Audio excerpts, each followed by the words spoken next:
Assalamualaikum warahmatullahi wabarakatuh, Ananda semua. Bagaimana kabarnya nih? Semoga selalu dalam keadaan sehat ya. Dan jangan lupa untuk selalu menjaga protokol kesehatan. Rajin mencuci tangan dengan sabun dan air mengalir, kemudian memakai masker, dan tentunya harus menjaga jarak ketika berada di luar rumah ya. Baik Ananda semua, kali ini kembali lagi dengan Bu Ayu di sini. Saya akan menyampaikan terkait dengan materi MOOCs pada hari ini tentang pujangga sabilillah. Keren ya? Apa sih kira-kira yang muncul di benak Ananda tentang kata pujangga? Penasaran? Oke, setelah ini Bu Ayu akan menjelaskan lebih lanjut ya. Sebelum itu, silakan Ananda menyaksikan terlebih dahulu video berikut ini.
Oke, baik Ananda. Em, Sebentar. Em,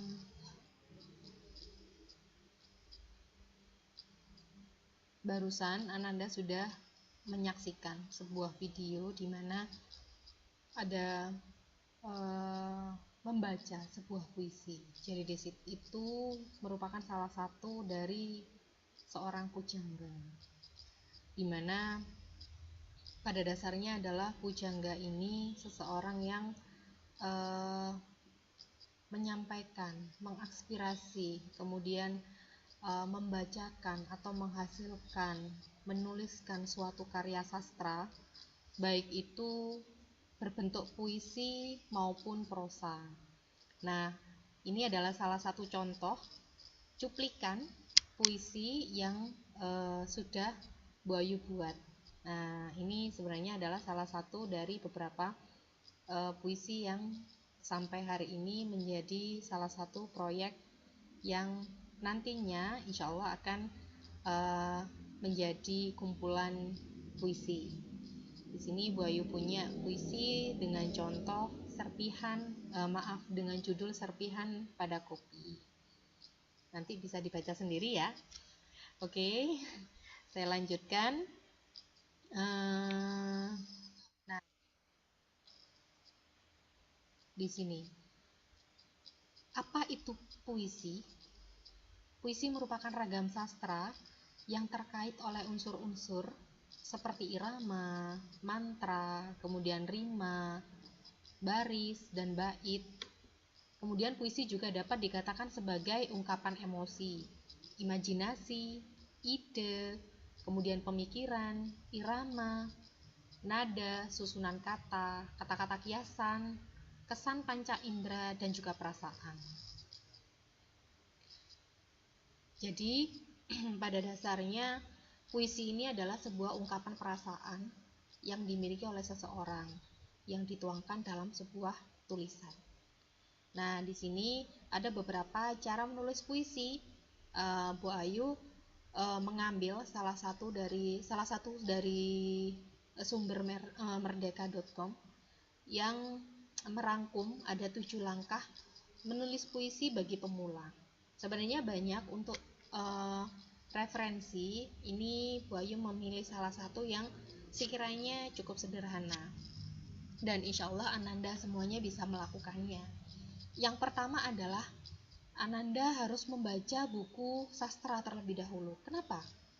Karena dengan adanya membaca buku sastra tersebut, itu adalah Ananda akan banyak menemukan atau memperkaya referensi sehingga nantinya akan menambahkan inspirasi di dalamnya. Kemudian di dalam kegiatan membaca buku sastra tersebut itu adalah dapat menambah daya pikir untuk berimajinasi yang seakan-akan itu menjadi hal yang menjadi kenyataan. Itu yang pertama. Kemudian yang kedua adalah harusnya menentukan tema. Dilanjutkan untuk menentukan tema. Kenapa kok harus menentukan tema? Karena ketika kita menulis tanpa sebuah tema, kita akan bingung. Kita akan gelambiar, katakanlah seperti itu. Sehingga tema ini diperlukan untuk memperjelas apa yang akan kita tulis. Kemudian yang ketiga itu adalah memperhatikan diksi dan rima. Diksi di sini adalah merupakan pilihan kata yang tepat, kemudian selaras untuk mengungkapkan gagasan sehingga diperoleh efek tertentu. Jadi pemilihan kata yang tepat, begitu ya. Kemudian dilanjutkan dengan rima. Itu adalah bunyi yang ditimbulkan oleh huruf atau kata-kata dalam larik atau atau persamaan bunyi dalam sebuah puisi. Jadi nanti ketika kita memperhatikan sebuah diksi dan rima, puisi kita akan indah dibacanya. Jadi senada seperti itu. Saya lanjutkan. Kemudian yang keempat adalah merangkai kata. Merangkai kata di sini adalah setelah mendapatkan tema itu tadi, kemudian Ananda sudah mencoba menemukan diksi dan rima yang tepat, segeralah untuk merangkai kata. Karena di sini Ananda sudah mulai mencoba untuk menyusun sebuah kalimatnya, sebuah lariknya, sebuah baitnya. Nah, kemudian setelah merangkai kata, Ananda silahkan menentukan judulnya. Kenapa judul ini harus terakhir? Karena untuk menentukan sebuah judul, itu Ananda cukup membutuhkan kata kunci atau tema dari sebuah tulisan yang sudah Ananda tulis sebelumnya. Jadi ketika kita membuat judul di belakang, maksudnya pada sesi terakhir setelah menulis, itu nantinya tulisan kita tidak akan terpaku pada judul yang sudah kita buat terlebih dahulu. Nah, oleh sebab itu kita menulis saja terlebih dahulu, kemudian baru menentukan judul paling menarik di sesi yang terakhir. Kemudian dilanjutkan adalah adanya proses pengendapan. Kenapa diperlukan proses pengendapan? Karena di sini biasanya disebut juga dengan proses inkubasi.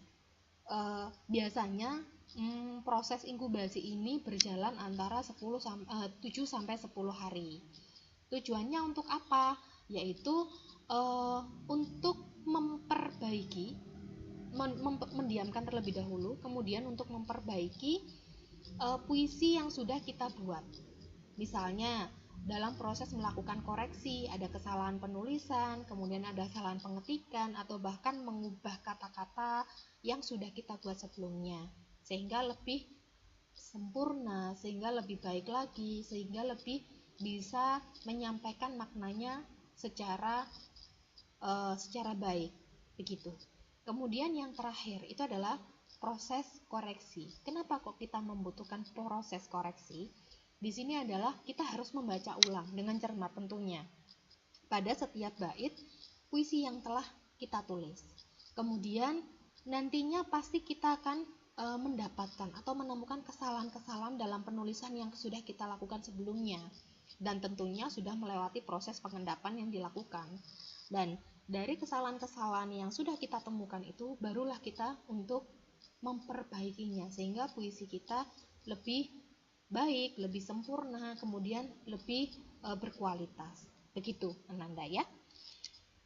Dan mungkin itu saja yang bisa Bu Ayu sampaikan terkait dengan 7 langkah awal sebagai penulis ya, sebagai penulis puisi, entah nanti itu puisi atau prosa atau bahkan novel. Nah, kita mencoba mengawali dari menulis sesuatu yang ringan terlebih dahulu.